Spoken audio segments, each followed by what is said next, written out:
yo, what up, y'all? It's your boy, your man's and them, your uncle, Hostile Takeover, back with another hot one, a straight heat rock. You know, I come with nothing but facts and the real, and help y'all navigate this bullshit and see through the bullshit. So, listen to your unk one time, and let's get into it, man. Hit me with a comment, a like, a subscribe, something. You know, help out the algorithm, and you know, let's get this channel popping. So, what's today's topic? Selective femininity. What's that? Well, these new chicks done rename the shit soft girl era, but it's basically when a woman hits what Rollo Tomasi calls the epiphany phase. It's part of it. It's part of the epiphany phase. What's that? Well, it's when she comes to the realization that all this modern, independent, I don't need no man shit ain't fucking working. And her dating options are starting to get limited. And that's not when it happens, when she realizes it. Which is sometimes years after it actually happens.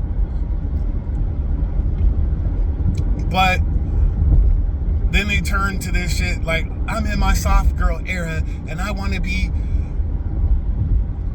feminine and in my feminine energy and all this other stupid shit. This is after years, literally years, of being masculine as fuck,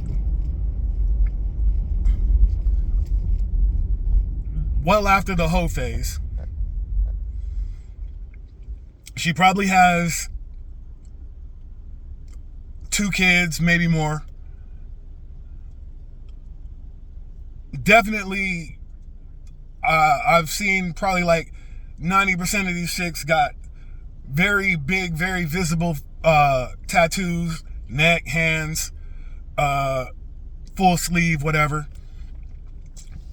And then they decide to get feminine and start wearing heels and dresses and shit like that.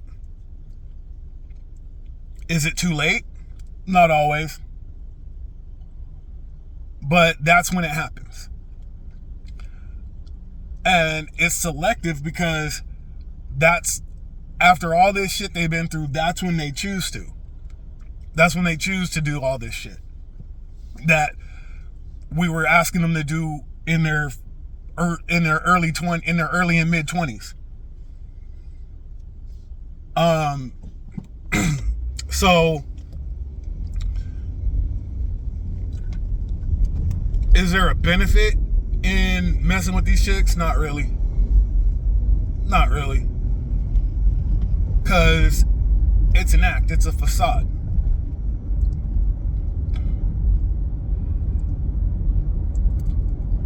What they really want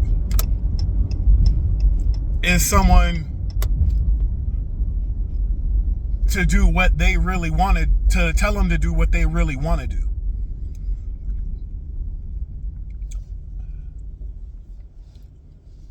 It's an old technique. The name for it is derived from BDSM. It's called topping from the bottom, where she lets you feel like you're in charge, but she's really the one who's leading the way. You know, she makes you feel like the leader, but she's the one that's really in charge because all you're doing is what she wants you to do anyway. Which is basically to let her be feminine when she wants to be. But as soon as something comes up where you want her to do something she really doesn't want to do, you're going to get even more pushback than usual because it's built up pushback. It's built up resistance. it's been brewing and bubbling underneath the surface, waiting to come out for a long time. And you're not going to just get resistance, the normal level of resistance that you get on that issue. You're going to get all the resistance built up from issues previous.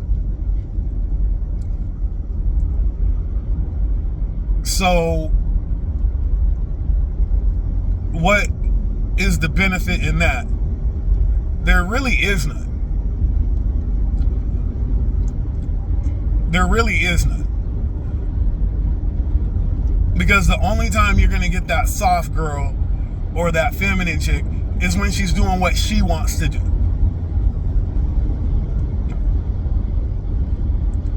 And especially with the ones that's doing it now, you're not going to get anything. You're not going to get anything more than what she's already doing. Which isn't much when it comes to your benefit. It's all for her benefit. It's selfish as fuck. It's not to benefit you at all. It's to benefit her. So she can sit back, be feminine, but not really do the shit you really need her to do for you to be able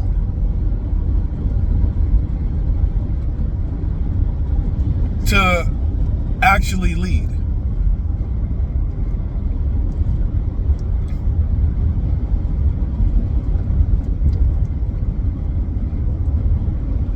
And all that's really happening is she's still in her old ass habit. She's just doing it in a dress and heels now. That's it.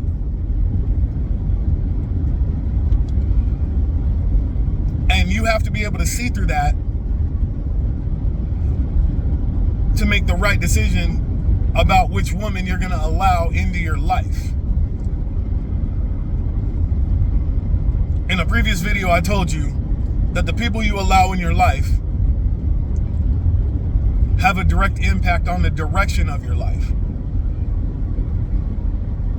And that goes for who you share your house, your life, and your bed with.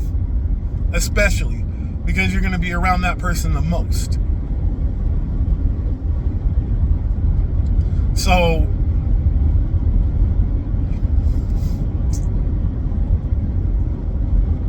if that person isn't genuinely like that, and that's what you're looking for, if that's what you're looking for, and that person isn't genuinely like that, it's going to cause problems.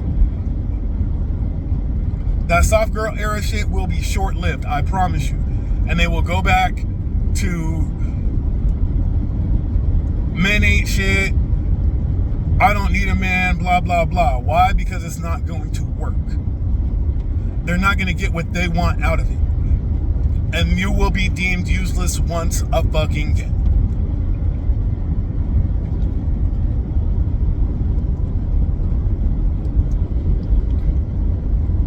So, how do you tell the difference?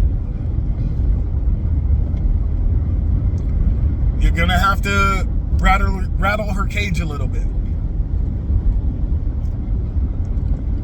And you're gonna have to ask her the tough questions and not listen to what she says. Watch how she acts when she says it. 90% of all communication is nonverbal. Look at her eyes. Look at her lips. Look at the position of her arms. How she's sitting in the chair when she says it. Shit like that. That's gonna tell you the truth.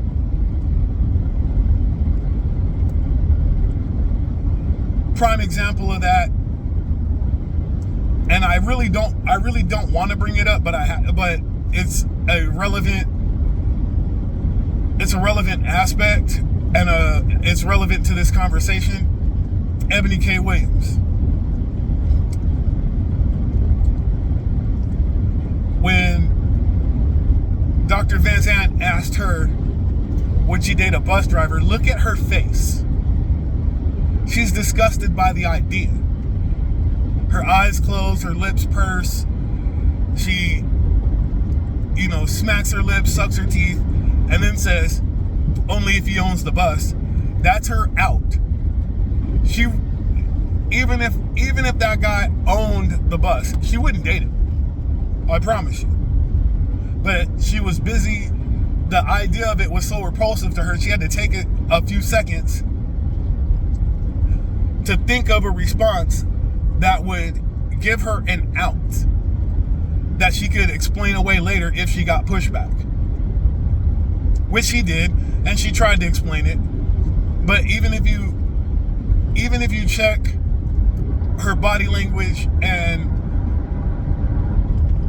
all the nonverbal cues during the response, the thought of dating a bus driver irritates her.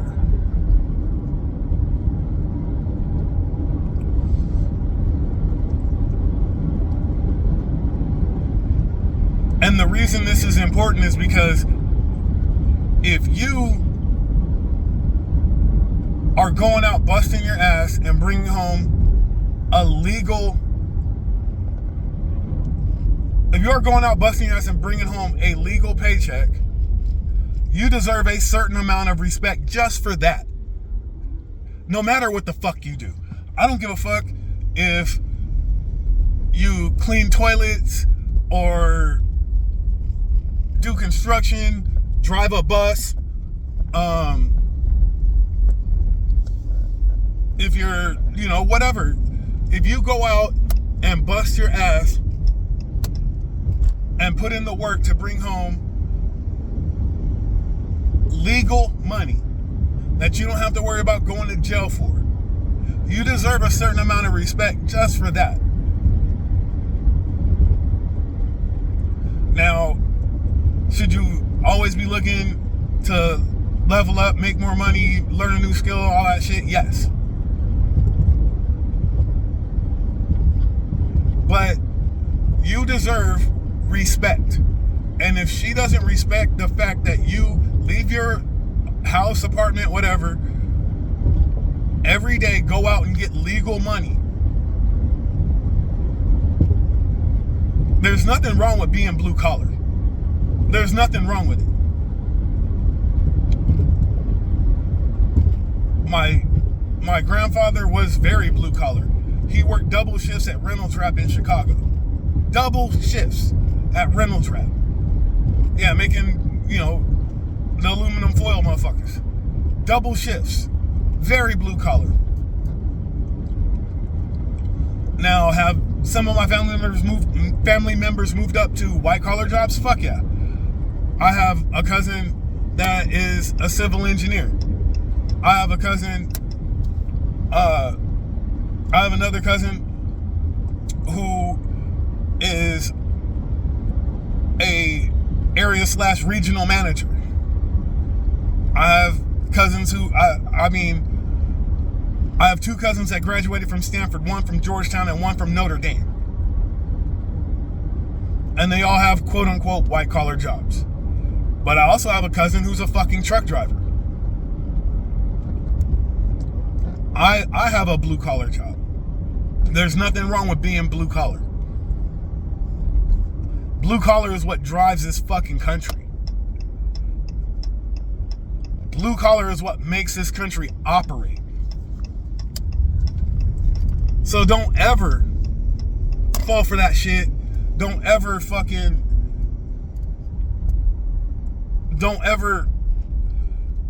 settle. I hate that word. I especially hate it when women use it because it's overused. But don't ever settle for just someone to have some sex with and have some kids with. That's how marriages end up. That's the easiest way to end up divorced, is by choosing the wrong person. It's bad enough that most divorces in this country are actually over money. But if you choose the wrong person on top of that, you're guaranteed. You're almost guaranteed to get divorced. and get clean and risk getting cleaned out in divorce court. Protect your peace, protect your money, protect every, what you built,